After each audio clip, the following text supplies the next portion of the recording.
Praise the lord. ఈరోజు దేవుని వాగ్దానము, ఈయన అందరి కొరకు విమోచన క్రయధనముగా తన్ను తానే సమర్పించుకొనెను. దీనిని గూర్చిన సాక్ష్యము యుక్త కాలముల యందు ఇయ్యబడును.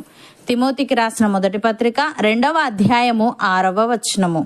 సహోదరి సహోదరులారా, పౌలు తిమోతికి రాసిన మొదటి పత్రికలో కనిపించే ఈ వచనం క్రైస్తవ విశ్వాసం యొక్క కేంద్ర సందేశాన్ని తెలియజేస్తుంది. కాబట్టి ఇది చాలా ముఖ్యమైనది.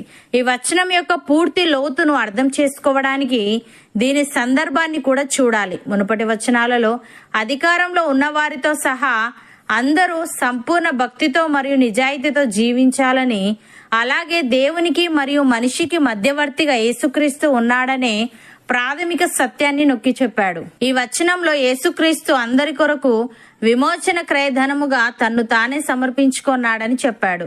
ఇక్కడ విమోచన క్రయధనం అంటే ఒక వ్యక్తి బంధించబడి ఉన్నప్పుడు అతన్ని విడిపించడానికి చెల్లించే ధర. బైబిల్ ప్రకారం మనం పాపంలో బంధించబడి ఉన్నాము. మనం దేవుని నుండి దూరమైపోయాము. మనం మళ్ళీ ఆయనతో కలవాలంటే దానికి అది సాధ్యమయ్యే వెల ఎవరో ఒకరు చెల్లించాలి. ఆ క్రయధనం యేసు ప్రభు తన ప్రాణాన్ని అర్పించడం ద్వారా చెల్లించాడు. ఉదాహరణకు, ఒక దోషిని జైలు నుండి విడిపించేందుకు పెద్ద మొత్తంలో జరిమానా అవసరమయ్యింది. అతడు ఆ జరిమానా చెల్లించలేకపోతే జీవితాంతం జైలులోనే ఉంటాడు. అదే సమయంలో ఒక నిర్దోషి అయిన వ్యక్తి వచ్చి ఈ జరిమానాను నేను చెల్లిస్తాను అని చెప్పి అతన్ని జైలు నుండి విడిపిస్తే అది విమోచన క్రయధనం చెల్లించడం. ఇదే యేసు మనకు చేసినది.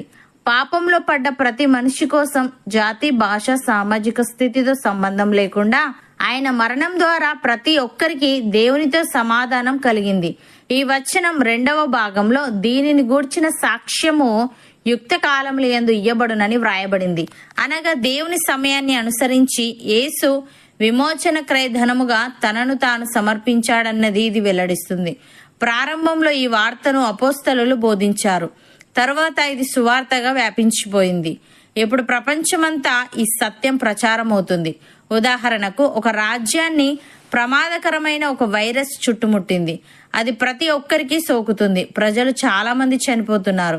ఈ సమయంలో రాజు తన సొంత కుమారుని శరీరం నుండి తయారయ్యే ఒక ప్రత్యేకమైన ఔషధాన్ని తయారు చేశాడు. ఈ మందు తయారయ్యే ప్రక్రియలో రాజు తన కుమారుని కోల్పోయాడు, కానీ మందు తయారైంది. ఈ మందు ప్రతి ఒక్కరికి ఉచితం.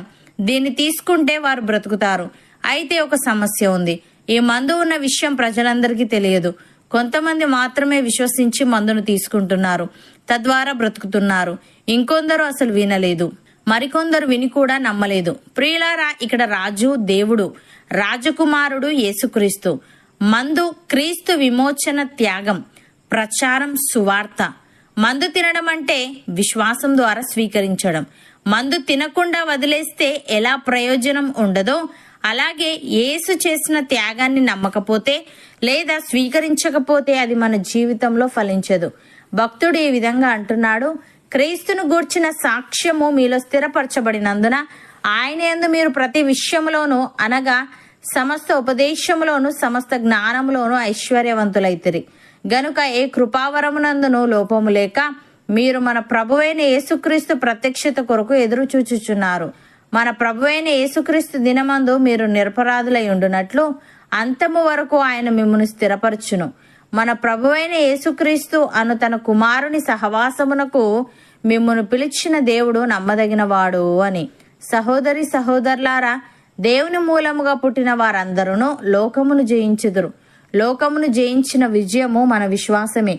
యేసు దేవుని కుమారుడని నమ్మువాడు తప్ప లోకమును జయించువాడు మరి ఎవడు? నీళ్ల ద్వారాను రక్తము ద్వారాను వచ్చిన వాడు ఈయనే, అనగా యేసుక్రీస్తే. ఈయన నీళ్లతో మాత్రమే గాక నీళ్లతోనూ రక్తముతోనూ వచ్చెను. ఆత్మ సత్యము గనుక సాక్ష్యమిచ్చువాడు ఆత్మయే. సాక్ష్యమిచ్చువారు ముగ్గురు, అనగా ఆత్మయు, నీళ్లును, రక్తమును. ఈ ముగ్గురు ఏకీభవించి ఉన్నారు. మనము మనుషుల సాక్ష్యము అంగీకరించుచున్నాము గదా.